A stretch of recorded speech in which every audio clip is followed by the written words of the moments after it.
Today we're covering a time-saving tip on cutting grape or cherry tomatoes.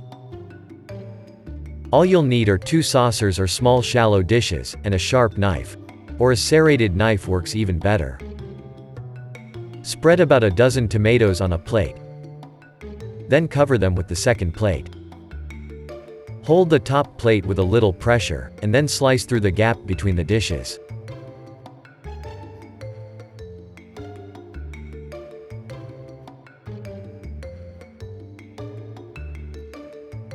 Do the same procedure again, until all of the tomatoes are done.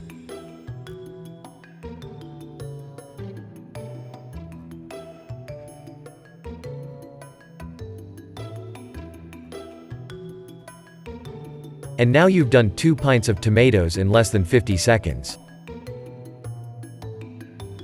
Bon appetit! Take a moment to subscribe to our quick recipe channel and give us a like. It makes it possible to create more episodes for you.